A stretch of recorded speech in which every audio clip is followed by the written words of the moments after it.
The Gulf of Maine is warming at a faster rate than almost any other body of ocean water on the planet.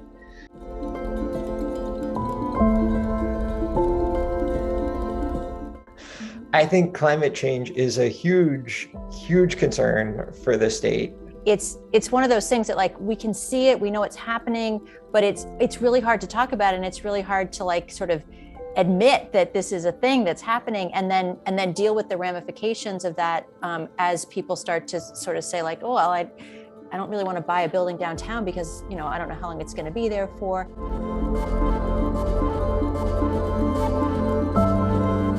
The things that are happening in the Gulf of Maine are a good indicator, or, you know, a good bellwether to changes that we might see in other places around the globe.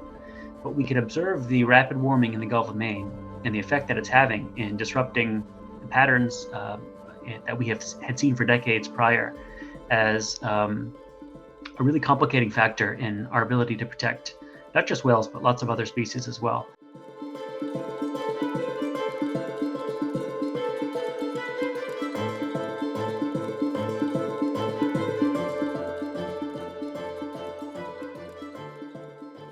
Right whales become entangled in commercial fishing gear wherever it's set and whatever it's trying to catch, to the point where about 25% of the right whale population becomes entangled each year, and 80 to 90% of all the right whales left, all 350 or so that are left, have scars on them that indicate they have been entangled at some point in their lives.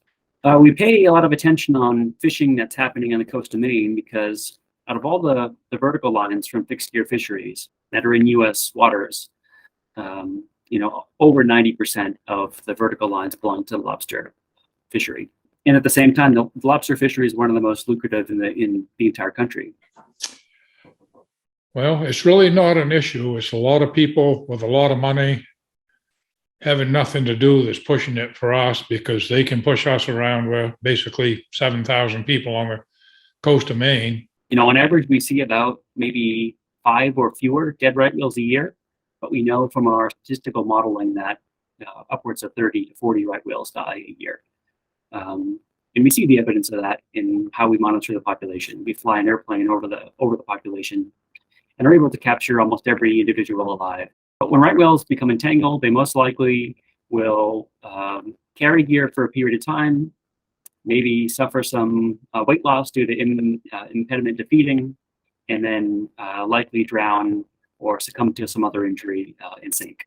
So right whales in particular, because of their dependence on copepods, are also highly dependent on temperature. As climate change alters where copepods are located, right whales are swimming to new and different places to find them and are being exposed to new and different risks that we didn't see before. At some point, the only option available to us is to increase the amount of time and space that we have closed to fishing to protect right whales. I'm fishing the deeper water closer to home, and a lot of the young guys have gone offshore, which with the whale issue, if they get pushed back in by closed areas off air at certain times of year, my income will go down, because where I'm fishing, they would like vacuum all them up in a short period of time. In other areas where there may be a moderate chance of right whale occurrence, we can do things like require a lower breaking strain, so that fishing can occur with vertical lines, but if an entanglement should occur, we can make it more likely that the right whale can break through the line. Well, we're supposed to put the breakaways in, like, I think in either 2 or 3 places, depending on how far off you fish. But unfortunately, right now, we can't get the rope to comply with the rule anyway. So as the need for increased closures expands, one way that we have available to us to continue fishing within those areas is by fishing using ropeless gear. An acoustically retrieved, stowed vertical line that sits at the bottom of the ocean and is entirely out of the way of a potential entanglement.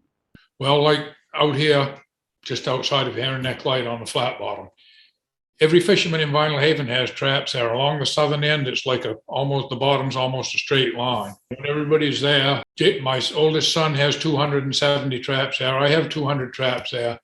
Amby has 270 traps there. Steve Alley has 270 traps there. And just about every boat out of the harbor.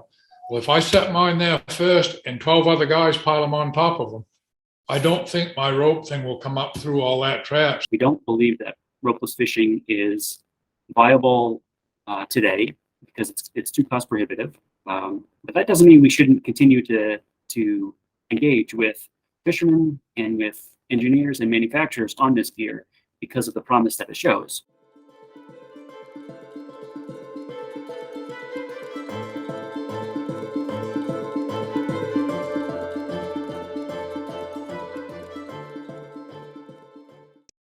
When you throw in climate change and you throw in a changing ocean environment, you're adding a level of uncertainty to a set of businesses, the fishing industry, about where they fish. If you looked at an interactive map showing ocean temperature, you can really see the Gulf of Maine warming and the temperatures rising as you move to the north and offshore. And at the same time, you can really see the hot spots of abundance of American lobster following that same pattern. So you can see them essentially disappearing from southern New England and then really getting more and more populous in the down east region and offshore in the Gulf of Maine. Never used to go to deeper water till November, but now pretty much as soon as they shed it, we're already in the deep water because you don't catch much in the shallow water. They still go there to shed, but they won't trap there. They go to the deeper, cooler water. When I bought my boat in 2005, it's a 36-foot Kelvin Beal with a 375 horsepower John Deere. I think in the whole rig, I think I had $186,000. Mm-hmm. And these guys now are spending $1.2 million, $1.3 million, $1.4 million. That's a lot of money to pay for just to have a job. So codfish used to be a booming industry along the coast. Another example is the northern shrimp. So those are examples of two marine species that have been heavily fished along the coast that really couldn't withstand any more warming. They were at the southern edge of their limit. We have seen those species essentially disappear from a commercial standpoint from the state of Maine. Well, first off, we're lobstering, you're governed by 3 different bodies. You're governed by the Atlantic States Marine Fisheries, NOAA Fisheries, and the Department of Marine Resources in Maine. Now, they're going to make everybody report in 2023.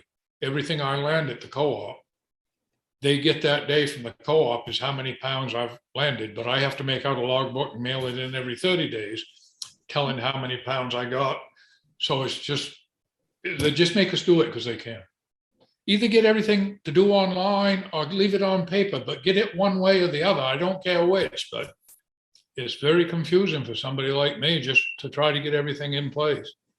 One of the things that we are seeing is commercial fishermen or the sons and daughters of commercial fishermen are choosing to use aquaculture as a way to continue their family traditions on the water. And so they are becoming aquaculturalists because they have been prevented from becoming fisher folk.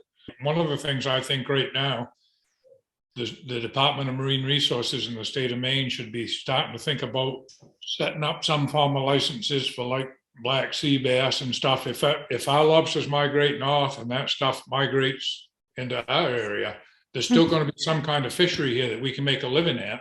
You can just look at the number of jobs that are employed by the lobster industry. And I think, me and a couple of colleagues, from a couple other towns were talking about just the number of jobs that potentially could be lost in our communities with some of these changes that are beyond anyone's control. With sea level rise and some of the warming ocean concerns and how the stock shifts further out into the colder water. Part of the challenge we have in Maine is that for many of the lobster fishery participants, with the exception of the old timers, they have really never known bad times in that fishery. And so they have been making very high incomes, much higher than anybody historically made in that fishery before. That, in my view, and I was a lobster fisherman for 10 years, not in Maine, but offshore down in the further part along the coast, it would be hard to think of anything that would compete with those 6-figure incomes in marine environments.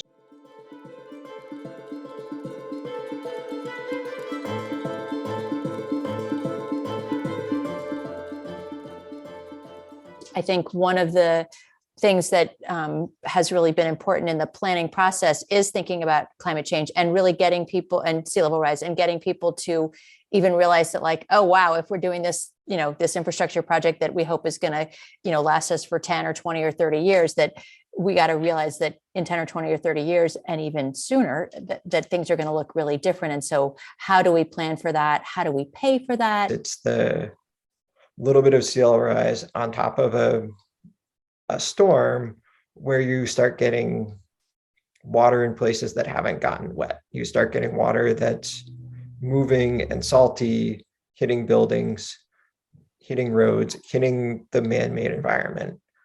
We're seeing more ferry runs canceled because either the tide is so high or so low that they can't load or unload the boat.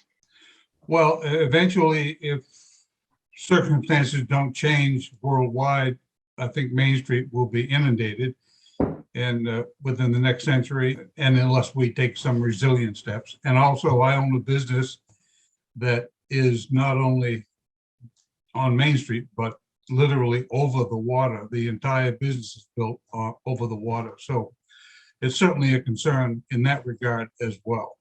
When we started doing this downtown planning and we started sharing what the cost estimates were to invest in Main Street to mitigate just a 1 foot change in places. The question was, well, that's a lot of money to spend in a place where we don't know what'll be here and how it'll be looking 30 years. If you get a mortgage through a conventional lender, you have to have flood insurance. And for some people, it's prohibitive. I think flood insurance premiums in the last 3 years have gone from $7,000 to $12,000 to $19,000 to $22,000, and they're expected to go up this year.